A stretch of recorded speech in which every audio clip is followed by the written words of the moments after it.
का घटनाक्रम हुआ और क्या जो फैसला रहा बैठक को लेकर, क्या विवाद था? केंद्र सरकार की गाइडलाइन के अनुरूप दिशा की बैठक का प्रावधान है और दिशा की बैठक में जो स्थानीय सांसद होता है उसको एज ए अध्यक्ष के रूप में नॉमिनेट किया गया है केंद्र सरकार की ओर से। और जो कई बार होता है कि जिले में 2 संसदीय क्षेत्र पड़ते हैं, तो नजदीकी संसदीय क्षेत्र उदयपुर और वहां से हमारे जो सांसद महोदय आते हैं वो इस कमेटी के सह अध्यक्ष हैं। पिछले ये तीसरी बैठक है दिशा की। पिछले 3 बैठकों में के अंदर मैंने पिछली 2 बैठकों के अंदर देखा, जब भी बैठक को आयोजित कराने की बात हुई हमेशा बैठक को निरस्त कराया कलेक्टर साहब को के। कई बार उन्होंने कहा कि इस तारीख को मैं अवेलेबल नहीं हूं। कलेक्टर साहब जो सचिव हैं उन्होंने मुझे बताया तो मैंने एक्सेप्ट किया, ठीक है वो कहें 10 दिन। तो पिछली 2 बैठकों में उन्होंने जो डेट दी उस हिसाब से हमने डेट चेंज की और शाम को रिटर्न फोन आता है कि उसको निरस्त करो, मैं आज भी अवेलेबल नहीं हूं। तो फिर मैंने कहा ऐसे पॉसिबल नहीं है क्योंकि मेरा राइट्स बनता है, मैं इस बैठक का अध्यक्ष हूं। आज जिस तरह से घटनाक्रम हुआ, आज सेंट्रल गवर्नमेंट की सारी स्कीमों पे चर्चा हो रही थी, साथ ही स्टेट गवर्नमेंट की कुछ स्कीमों पे चर्चा हो रही थी।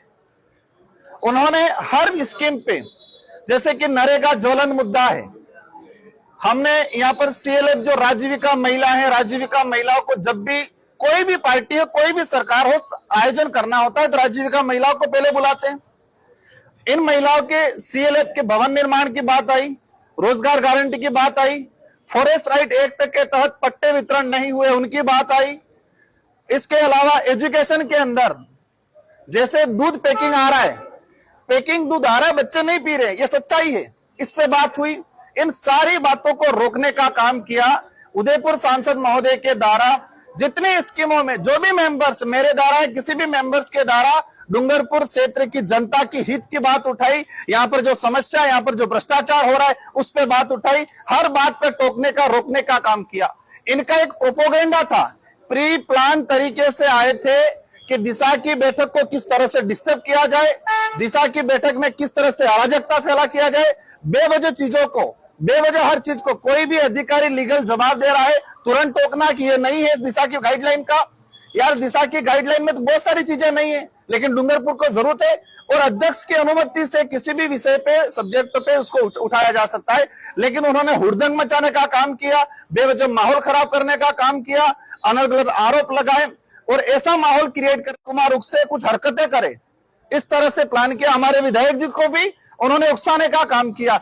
मतलब जो सब्जेक्ट रिलेटेड ही नहीं है। मुझे जहां तक लगा उदयपुर सांसद महोदय डूंगरपुर जिले की सरकार की योजना ग्राउंड पे इंप्लीमेंट नहीं होने के पक्षधर हैं। भ्रष्टाचार की बात आई, रोकने का काम किया। नरेगा मेट कारीगरों का पेमेंट नहीं है 8-8 महीने से, उस बात पे आते वो रोकने का काम कर रहे। तो जिस तरह से लगा ये कमियां छुपाने का काम, दिशा की बैठक को डिस्टर्ब करने का काम, डूंगरपुर में बंडा ढाल करने के उद्देश्य से आज आए थे और उन्होंने दिशा की बैठक को डिस्टर्ब करने का प्रयास किया। 2-3 बार उनका प्रयास रहा कि बैठक खत्म हो जाए, समाप्त हो जाए, लेकिन मैंने और हमारे सदस्यों ने सबने संयमित रखा और हमने प्रयास किया कि बैठक को सुचारू रूप से आयोजित किया जाए। मैं कहना चाहूंगा ये कितना भी प्रयास कर ले, लेकिन डूंगरपुर जिले में केंद्र और राज्य सरकार की योजना को धरातल पे लागू करने का काम भारत आदिवासी पार्टी कराएगी। जहां पर भ्रष्टाचार होगा उसका खुलासा भी करेगी।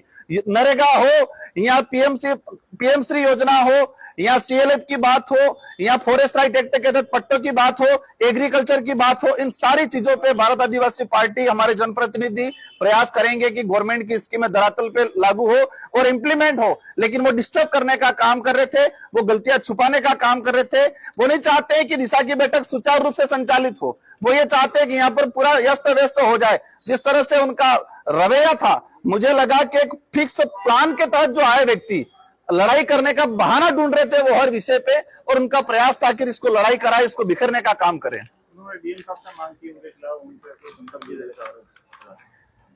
देखो वो कुछ भी कर सकते हैं।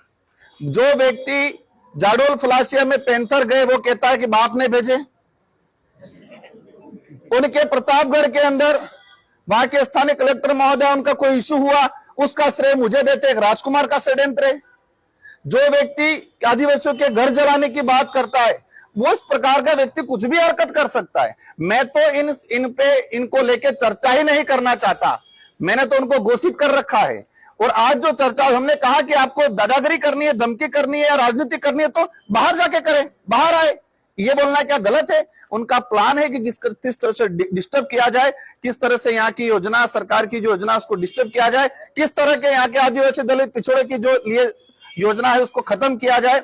नरेगा के अंदर आज हालत खराब पड़ी हुई है, 8-8 महीने से मेड कारीगरों का पेमेंट नहीं हो रहा है। मैंने सवाल किया, सरकार कैंप लगा रही है, कैंप लगा रही है, सरकार पैसा कहां से दे रही है?